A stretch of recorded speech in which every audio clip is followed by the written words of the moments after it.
رسی جل گئی لیکن بل نہیں گیا۔ پاکستان تحریک انصاف کے ساتھ لگ رہا ہے کہ یہی مسئلہ ہے۔ الیکٹورل کالج مکمل نہ ہونے کے باعث پی ٹی آئی کے انٹرا پارٹی الیکشن کا تمام پروسیس مشکوک ہو گیا۔ پاکستان تحریک انصاف کے لیے مشکلات ہو سکتی ہیں۔ پاکستان تحریک انصاف کے رہنما صحافیوں کے ساتھ لڑ پڑے ہیں، دو پھٹے ہوئے ہیں، ایکچولی دو لڑائیاں ہوئی ہیں۔ آج کٹ پڑ رہی ہے، برا حال ہے، بیڑا غرق ہو گیا ہے، ٹھیک ہے، لیکن آپ نے انسان نہیں بنا۔ السلام علیکم ناظرین، میں ہوں منصور علی خان، اپنے ڈیجیٹل چینل کے اوپر آپ کو خوش آمدید کہوں گا۔ ناظرین، اس ویڈیو کے اندر پچھلے 24 گھنٹے کی عام ترین خبروں کو ڈسکس کریں گے۔ رسی جل گئی لیکن بل نہیں گیا، یہ بڑا مشہور ایک محاورہ ہے، یہ آپ نے سنا ہوگا۔ پاکستان تحریک انصاف کے ساتھ لگ رہا ہے کہ یہی مسئلہ ہے، چاہے کچھ بھی ہو جائے، اس وقت جو صورتحال بنی ہوئی ہے، پارٹی تتر بتر ہوئی ہوئی ہے۔ ایک انٹرا پارٹی سلیکشن انہوں نے کروائی، الیکشن تو نہیں تھے، سلیکشن تھی، لیکن اس کے باوجود سبق کوئی نہیں سیکھا ہے ابھی تک۔ میں کیوں یہ سب کچھ کہہ رہا ہوں، میں تھوڑی دیر میں اس کی تفصیلات آپ کے ساتھ شیئر کرتا ہوں، کیونکہ پاکستان تحریک انصاف کے رہنما صحافیوں کے ساتھ لڑ پڑے ہیں۔ جی ہاں، یہ انہوں نے باز نہیں آنا، یہ حکومت میں تھے تب بھی حرکتیں کرتے تھے، حکومت سے نکل گئے ہیں، یہ تب بھی حرکتیں کر رہے ہیں۔ میں تھوڑی دیر میں ساری ڈیٹیلز آپ کے ساتھ شیئر کرتا ہوں، لیکن سب سے پہلے کرکٹ کے میدان سے خبر میں شیئر کرنا چاہوں گا۔ آئی ایم سوری، میرا تھوڑا سا آج گلا ذرا خراب ہے، 2 دن سے ذرا کرکٹ کھیل رہے تھے تو وہ چیخو پکار ہوتی ہے، آپ کو پتہ ہے، گراؤنڈ کے اندر، تو اس کی وجہ سے تھوڑا سا گلا خراب ہے۔ آپ سے پہلے ریکویسٹ ہے کہ چینل کو سبسکرائب ضرور کیجیے اور بیل آئیکن ضرور پریس کیجیے اگر آپ نے ابھی تک سبسکرائب نہیں کیا ہوا، اور اگر آپ کو ہماری ویڈیو پسند آئے اسے لائک اور شیئر ضرور کیجیے گا۔ اچھا جی، تو میں بھی کرکٹ کھیل رہا تھا، تو کرکٹ کے میدان سے سب سے پہلے خبر شامل کرتے ہیں۔ پچھلی ویلاگ کے اندر میں نے بات کی تھی سلمان بٹ کی، جنہیں سلیکشن کمیٹی کا کنسلٹنٹ بنایا گیا تھا، اور میں نے بھی تنقید کی تھی، سوشل میڈیا کے اوپر بھی بہت تنقید ہوئی تھی کہ یہ کس قسم کی چوائس ہے۔ ایک شخص جو اتنا ٹینٹڈ ہے، جس کو سزا ہو چکی ہے میچ فکسنگ کے حوالے سے، اسپاٹ فکسنگ کے حوالے سے، آپ اسے اتنی اہم ذمہ داری کس طرح دے سکتے ہیں؟ اور اگر وہ شخص جو ہے وہ ایک ٹیم کی سلیکشن کرے گا تو اس کی سلیکشن کی کریڈیبلٹی کے اوپر کیا سوال ہوگا؟ دوسری بات یہ ہے کہ ویسے میں ایک بات کہنا بھول گیا تھا پچھلے ویلاگ کے اندر، اور وہ یہ تھی کہ ان لوگوں کو ٹیلی ویژن چینلز کے اوپر جو ہے ایز تجزیہ کار بھی کیوں بلایا جاتا ہے؟ مطلب یہ کس بنیاد کے اوپر؟ آر دے رول ماڈل کہ آپ ایکچولی ان سے جو ہے وہ کرکٹ کے حوالے سے تجزیے لیں؟ تو میرا خیال میں ان کو ایک تو سلیکشن میں نہیں ہونا چاہیے، دوسرا ان کو ٹیلی ویژن چینلز کے اندر بھی نہیں ہونا چاہیے۔ ان کو کسی صورت الاؤ نہیں کرنا چاہیے کہ ان کو ایسا پلیٹ فارم دیا جائے جہاں سے بیٹھ کے جو ہے نا کرکٹ کے اوپر تبصرے کریں۔ they've lost the right to do that۔ بہرحال اس تنقید کے بعد جو ہے وہ کل رات کو یہ خبر آئی کہ جناب سلمان بٹ کا معاملہ جو ہے وہ یو ٹرن ہو گیا ہے اس کے اوپر، اور ان کو سلیکشن کمیٹی سے ہٹا دیا گیا ہے۔ چیف سلیکٹر وہاب ریاض صاحب نے البتہ پریس کانفرنس کر کے کہا کہ سلمان بٹ کو ہٹانے کے لیے کسی کا دباؤ نہیں تھا، انہیں کنسلٹنٹ بنانے کا فیصلہ میں نے ہی کیا تھا۔ سلمان بٹ ابھی پی سی بی سے وابستہ نہیں ہوئے اور نہ ہی دورہ آسٹریلیا کے لیے ٹیم سلیکشن میں ان کا کوئی عمل دخل ہوگا۔ اس میں بتایا گیا ہے کہ بطور سلیکشن کنسلٹنٹ ان کی برطرفی کے اندر جو محمد حفیظ ہیں ان کا بڑا اہم کردار سامنے آیا ہے، اور کنسلٹنٹ بنانے پر محمد حفیظ نے شدید ناراضی کا اظہار کیا تھا، اور ذرائع بتاتے ہیں کہ جمعے کو جب یہ خبر سامنے آئی تو حفیظ حیران رہ گئے۔ انہوں نے فوری طور پر آسٹریلیا سے لاہور پی سی بی کے اعلیٰ حکام کو فون کالز کی۔ ان کا کہنا تھا کہ سلمان بٹ کی تقرری کا فیصلہ درست نہیں، میں ہمیشہ داغدار ماضی کے حامل افراد کے ساتھ کام کرنے کا مخالف رہا ہوں، اور اب ایسا ہی کروں گا کہ میں ہمیشہ مخالفت کرتا رہوں گا۔ اچھا جی، اب ذرا کچھ پالیٹکس کی سائڈ پہ آ جائیں۔ پالیٹکس کی سائڈ پہ میں آتا ہوں ابھی اس اسٹوری کی طرف کہ جناب پاکستان تحریک انصاف کی رسی جل گئی لیکن بل نہیں گیا، میں اس کے ذرا ڈیٹیل سے بات کرنا چاہوں گا۔ لیکن یہ جو سائفر کیس چل رہا ہے عمران خان صاحب کا، اور جو کورٹ رپورٹرز ہیں وہ کس طرح اس کا تجزیہ کر رہے ہیں، ثاقب بشیر صاحب I really rate him very highly. He's a very authentic reporter. اور انہوں نے اس پورے پروسیس کے اوپر جو ہے وہ ایک ٹویٹ کیا ہے، میں وہ ٹویٹ آپ کے ساتھ شیئر کرنا چاہوں گا۔ انہوں نے کہا سائفر کیس کی جیل سماعت کے حکم نامے کی ایک بات سمجھ نہیں آئی، لکھا گیا پبلک، میڈیا اور دوسرے لوگ سماعت کی کارروائی کے دوران موجود تھے۔ پبلک اور دوسرے لوگ کون تھے یہ کسی کو نہیں پتا۔ باقی رہی بات میڈیا کی، تو ہمارے 3 دوست اسلام آباد ہائی کورٹ جرنلسٹ ایسوسی ایشن کے صدر رضوان قاضی، سما ٹی وی سے یاسر حکیم اور اے آر وائی سے بابر ملک کو جب اجازت دی گئی تب پونے گھنٹے کی سماعت ختم ہو چکی تھی، آئندہ کی تاریخ پڑ چکی تھی۔ پروسیکیوٹر جیل عدالت سے نکل کر جا رہے تھے، جو ان دوستوں کو رستے میں ملے، جج صاحب بھی دوستوں کو دیکھ کر واپس عدالت میں آئے، پھر عمران خان اور شاہ محمود قریشی کو بولنے کا کہا، وہ بولے اور رپورٹ ہوا۔ دوسری جانب بین الاقوامی media, B B C, voice of America, independent Urdu, Pakistan کے مین اسٹریم میڈیا کے باقی رپورٹرز کو 4 گھنٹے انتظار کرا کے داخلے کی اجازت نہیں دی گئی۔ میں نے پہلے بھی اپنے پچھلے ویلاگ کے اندر بھی اس کو کنڈیم کیا تھا کہ یہ کوئی طریقہ نہیں ہے، یہ اس قسم کی شام حرکتیں جو ہے نا، you have to stop this. یہ ٹرائل جو ہے یہ میڈیا کی نگرانی کے اندر ہونا چاہیے. آپ جو مرضی کریں, ظاہری بات ہے رپورٹرز کا یا جرنلسٹ کا تو یہ کام نہیں ہوتا کہ وہ بیچ میں کوئی اثر ڈال سکتے ہیں ٹرائل کے اوپر, لیکن اوپننس ہونی چاہیے, فیئر ٹرائل جو ہے وہ نظر آنا چاہیے, اور وہ صرف اسی طرح ہی ہو سکتا ہے جب انڈیپینڈنٹ رپورٹرز جو ہیں وہاں پہ اس پوری کارروائی کو جو ہے وہ دیکھ سکتے ہیں. سو دے شوڈ بی الاؤڈ کہ وہ اندر جا کے دیکھیں کہ کیا ہو رہا ہے اور کس طرح ہو رہا ہے, کیا قانونی تقاضے پورے کیے جا رہے ہیں یا نہیں کیے جا رہے.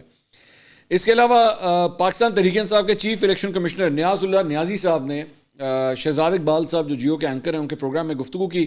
انہوں نے کہا ہمیں 20 دن دیے گئے کہ دوسرا الیکشن کریں, ہم نے رولز کے تحت الیکشن کروا دیے, پوری امید ہے کہ پی ٹی آئی بلے کے نشان پر ہی عام انتخابات میں حصہ لے گی. رولز کے مطابق ریٹرننگ افسر نے مجھے 1 پینل لسٹیں دیں, پارٹی نے کسی کو منع نہیں کیا تھا کہ الیکشن میں حصہ نہیں لینا. ہمارے پاس ان نشستوں کے لیے کسی اور امیدوار نے کاغذات نہیں جمع کیے. اکبر ایس بابر پارٹی کے ممبر ہیں اور لسٹ میں تھے.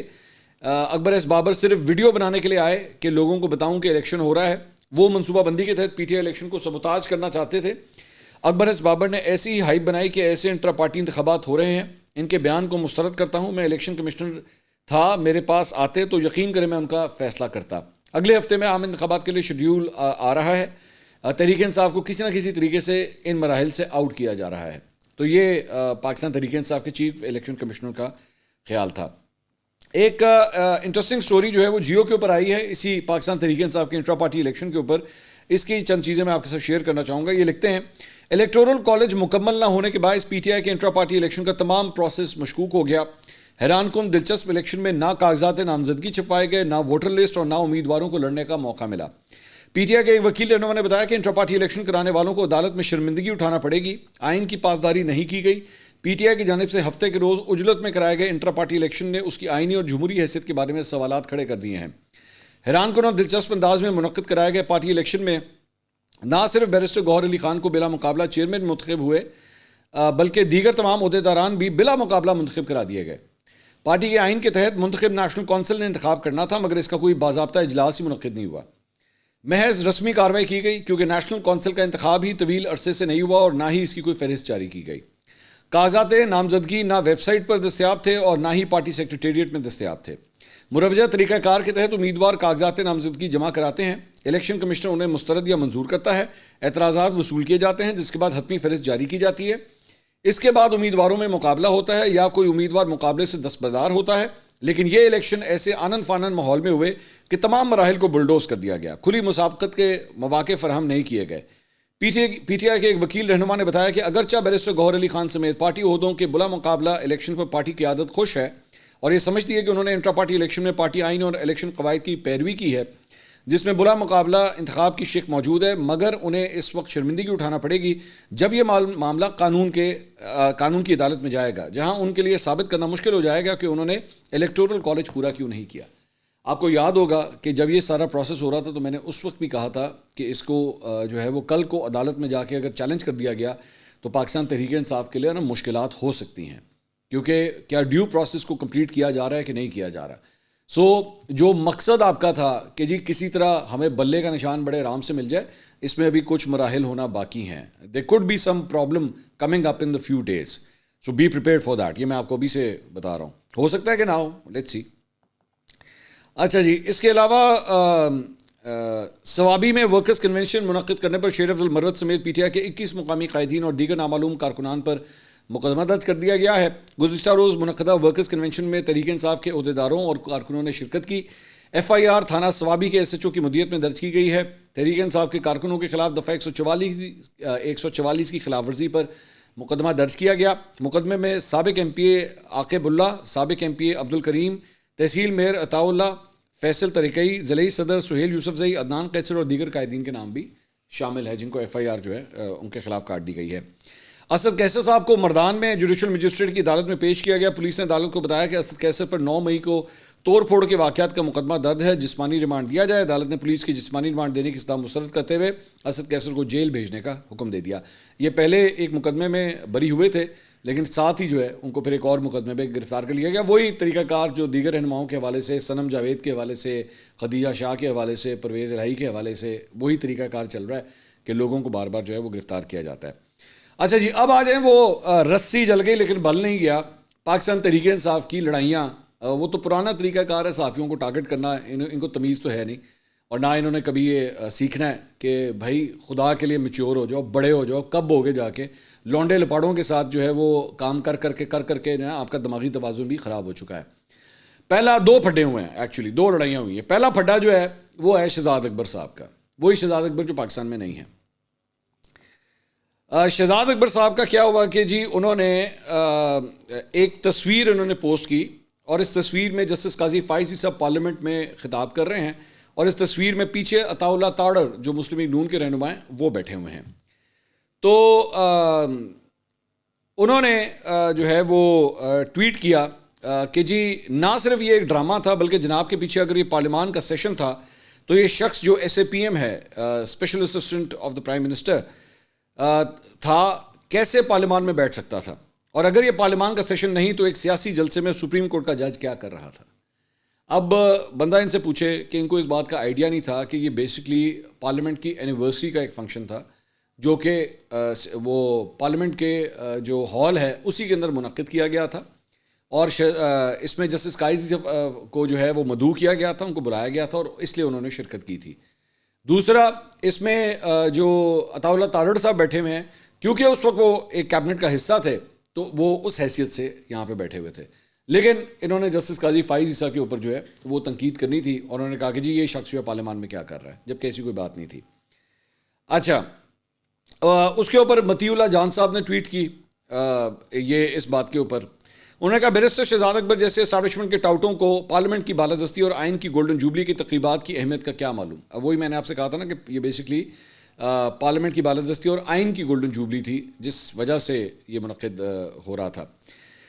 ان جیسے ایڈوائزروں کو تو پارلیمنٹ میں بیٹھنے کے لیے بھی خصوصی اجازت نامہ درکار ہوتا ہے. چیف جسٹس قاضی فائز عیسیٰ نے آئین کی گولڈن جوبلی کی تقریب میں شریک ہو کے پارلیمنٹ کی بالادستی کو تسلیم کیا. بیرسٹر جیسے ٹٹ پونجیے صرف ملک ریاض جیسے پراپرٹی ڈیلروں کے بریف کیس ہی پکڑ سکتے ہیں اور کچھ نہیں. یہ اس کے اوپر کامنٹ کیا کیونکہ غلط بات کر رہے تھے, شہزاد اکبر صاحب غلط انفارمیشن دے رہے تھے, بلا وجہ جو ہے وہ اشتعال دلانے کی کوشش کر رہے تھے.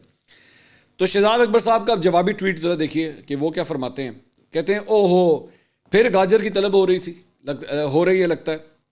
ویسے ٹاؤٹ اکثر عدالتوں کے باہر گھومتے ہیں اور مارکیٹ میں ججوں کے ساتھ اپنے درینہ تعلقات کا ڈھنڈورا بھی پیٹتے ہیں, مگر ان ججوں کے ساتھ سیلفیاں بھی کھینچتے اور اپنے سوشل میڈیا پر بھی لگاتے ہیں, اور ایجنسیوں کے ٹاؤٹ ان کی دی ہوئی لائن اپنے پروگراموں میں دہراتے ہیں اور ان لوگوں کو خصوصاً نشانہ بناتے ہیں جو ایجنسیوں کے ٹارگٹ ہوتے ہیں. ان 2 باتوں سے بالکل پتہ چل جانا چاہیے ٹاؤٹ کون ہے اور نشانے پہ کون. تو یہ انہوں نے جو ہے وہ ٹویٹ کیا. اچھا, اب میرا یہ سوال ہے, میں کسی بھی جرنلسٹ کے حوالے سے نہ میں یہ کہوں گا کہ وہ اسٹیبلشمنٹ کا ٹاؤٹ ہے یا ایجنسیوں سے لائن لیتا ہے, میں ایسی کوئی بات نہیں کروں گا. لیکن شہزاد اکبر صاحب سے میری ایک درخواست ہے کہ ہاتھ اٹھائیں اور ہاتھ اٹھا کے نا بد دعا دیجیے ان تمام صحافیوں کو, ان تمام اینکر پرسنس کو جنہوں نے اس دور میں یا پچھلے دور میں دوبارہ ریپیٹ کر رہا ہوں, اس دور میں یا پچھلے دور میں اسٹیبلشمنٹ کی ایجنسیوں کی لائنیں لی ہیں. اسٹیبلشمنٹ اور ایجنسیوں سے جا کے مل کے ان سے پوری کی پوری جو ہے وہ بریفنگ لے کے جو ہے ان کو کمٹ کیا کہ ہاں جی جس طرح تسی کہہ رہے ہو اس طرح اسی کریں گے, ہاتھ اٹھا کے دعا کریں گے, یہ بد دعا دیں گے لوگوں کو. سو اس لیے مت کریں. ہم بھی جانتے ہیں, پورا میڈیا جانتا ہے کہ آپ کے اپنے دور میں, آپ کے دور میں جو ہے وہ کون سے صحافی, کون سے اینکر پرسن جو ہے نا اس وقت کی اسٹیبلشمنٹ اور اس وقت ایجنسیوں کی لائنیں لیتے تھے. اور یہ فیکٹ ہے, وہ تو مانے ہوئے ہیں اس بات کو, فرینکلی اسپیکنگ وہ تو مانے بھی ہوئے ہیں, ایڈمٹ کر چکے ہیں وہ. ٹھیک ہے, نہ میرا منہ کھلوائیں پھر ایویں بلا وجہ, کیونکہ کیا وجہ ہے کہ وہ جو آپ کے دور کے وہ جو صحافی اور اینکر پرسنس تھے نا آج وہ زیر عتاب آئے ہیں نا, آج کل ان کا برا حال ہے. ٹھیک ہے, اب میں نے اگر ان کے نام لینا شروع کیے تو پھر میرے خیال میں وہ اور بھی زیادہ ان کے لیے سکننگ ہوگا, ان کے لیے درد ہوگی, ان کے تکلیف ہوگی ان کو. سو میں اوائڈ کرتا ہوں, میں نام نہیں لیتا. لیکن تھے, آپ بھی جانتے ہیں اس بات کو, شہزاد اکبر صاحب بھی اس بات کو جانتے ہیں کہ آپ کے اپنے دور میں بھی وہ آپ کے پسندیدہ اینکرز اور صحافی تھے جو ایجنسیوں سے لائنیں لیتے تھے. تو اس قسم کا آرگیومنٹ کم از کم مت دیجیے. یہ تو ہی ایک چیز. دوسرا ایک اور جو ڈیولپمنٹ ہے یہ ہے جناب اظہر مشوانی صاحب.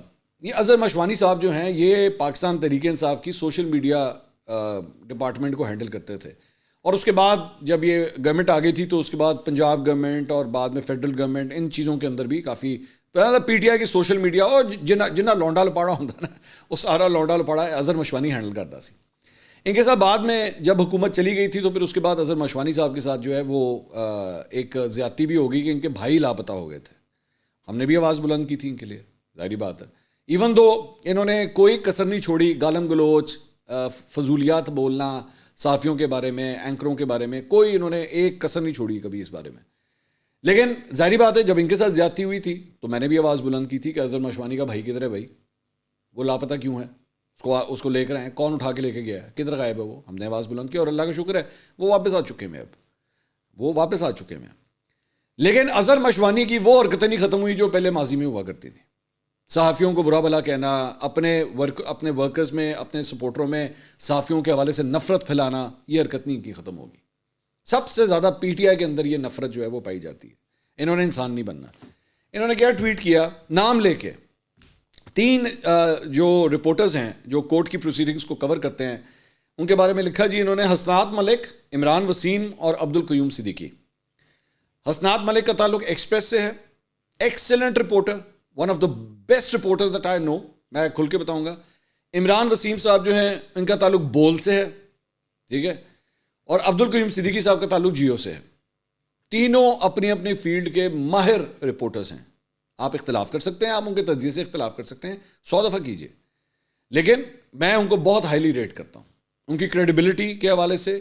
انہوں نے جس طرح رپورٹنگ کی ہے، بے داغ کریئر ہیں ان تینوں کے.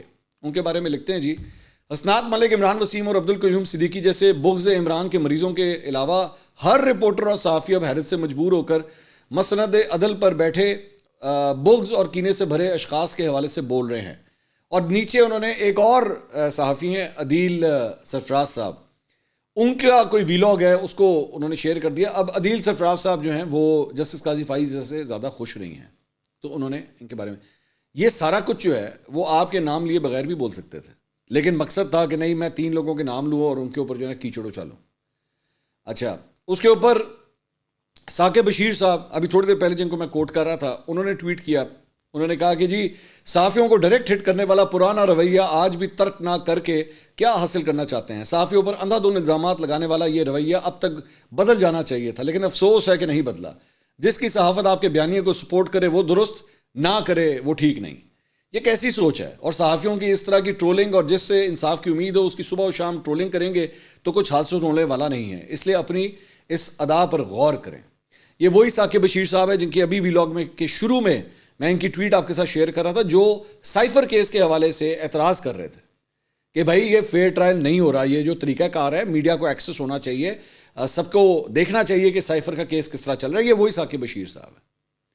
یہ اظہر مشوانی کے اوپر جو ہے وہ یہ بات کر رہے ہیں کہ یار بس کر دے بھائی، مطلب رسی جل گئی، تڑا بیڑا غرق ہو گیا، ٹھیک ہے، پوری کی پوری مشینری آپ کی اڑ گئی، لیکن آپ نے انسان نہیں بننا. آپ کے وہ پورے لونڈے لپاڑوں کی فوج کا بیڑا غرق ہو گیا، لیکن آپ نے انسان نہیں بننا.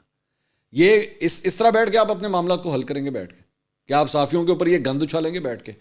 اس کے بعد فیاض محمود صاحب ہیں، انہوں نے بھی اس کے اوپر ٹویٹ کیا. انہوں نے کہا جب یہ حکومت میں تھے تب ان جیسوں نے حکومت کو صحافیوں کے آمنے سامنے لا کھڑا کیا تھا، تب حکومت تھی، مگر آج مشکل وقت پہ بھی ٹرولنگ کر رہے ہیں. بھائی اختلاف رائے بھی کوئی چیز ہوتی ہے، اپنے حق میں ہی بات سنتے رہیں گے تو کیا حاصل ہوگا؟ مخالف آواز بھی سنیں اور حالات کا ادراک کریں. یہ بھی ایک اور جرنلسٹ ہے. عمران وسیم صاحب نے جن کا نام لیا گیا تھا، انہوں نے جواب دیا. انہوں نے کہا تحریک انصاف کا سوشل میڈیا ناکام ہو گیا، اگر ناکام نہیں ہوا تو چیخیں کیوں نکل رہی ہیں؟ ویسے میں نے چیخوں کا بڑا مناسب لفظ استعمال کیا ہے، جبکہ سلیم صافی بڑا ہی سخت لفظ P T I social media اور ٹرولز کے لیے استعمال کرتے ہیں. تحریک انصاف کے شور شرابے عمران خان کے چیف جسٹس قاضی فائز عیسیٰ کے حوالے سے انہوں نے یہ ٹویٹ کیا. سو what I'm saying is کہ حد ہو گئی ہے، یہ لوگ انسان نہیں بنیں گے. اور یہ بیسکلی یہی اظہر مشوانی ہے جو بیٹھ کے جو ہے نا لوگوں کی ٹرولنگز کروایا کرتا تھا. اور یہ جتنا پی ٹی آئی کا لونڈا لپاڑا ہے نا، جتنا، اور میں جب لونڈا لپاڑا کہتا ہوں what I mean is جو سوشل میڈیا پہ گند پھیلاتے ہیں، میں ان کی بات کروں، یہ سارا اظہر مشوانی کے ذریعے ہینڈل ہوتا تھا، سارا کا سارا. اور اگر آپ ان کے لونڈے لپاڑے اٹھا کے دیکھ لیں نا تو یہ بڑی تعریفیں کیا کرتے تھے اظہر مشوانی کی، بڑا زبردست بندہ ہے جی، بہت اچھا بہت اچھا. وہ کیونکہ ظاہری بات ہے ہینڈل وہاں سے ہو رہا تھا اس وجہ سے. تو لیکن انہوں نے انسان نہیں بننا. آج کٹ پڑ رہی ہے، برا حال ہے، بیڑا غرق ہو گیا ہے، ٹھیک ہے، لیکن آپ نے انسان نہیں بننا. آپ کے آواز کے لیے، آپ کے حق کے لیے ہم بھی آپ کے ساتھ کھڑے ہیں بھائی. جہاں آپ کے ساتھ زیادتی ہوگی آپ کے ساتھ کھڑے ہیں، لیکن اس کا مطلب یہ تو نہیں نا آپ کی ہر بات میں ہاں میں ہاں ملائی جائے، آپ کی ہر بات میں کہیں جناب کیا بات ہے، پی ٹی آئی کی کیا بات ہے، تعریفیں کرتے رہے. ایسا نہیں ہو سکتا. گرو اپ ایسا نہیں ہو سکتا. اس کے علاوہ جناب مسلم لیگ نون نے دانیال عزیز صاحب کو شو کاز نوٹس جاری کر دیا. دانیال عزیز کو پارٹی کی جانب سے شو کاز نوٹس ان کے 30 نومبر کے بیان پر جاری کیا گیا ہے. دانیال عزیز سے 7 دن میں تحریری وضاحت مانگ لی گئی ہے. یاد رہے کہ 30 نومبر کو دیے گئے اپنے بیان میں دانیال عزیز نے مسلم لیگ نون اور پارٹی کے جنرل سیکرٹری احسن اقبال کو تنقید کا نشانہ بنایا تھا. تو یہ جناب اب تک کی اپڈیٹس تھی. اگلی ویڈیو میں آپ سے دوبارہ ملاقات ہوگی. اللہ حافظ.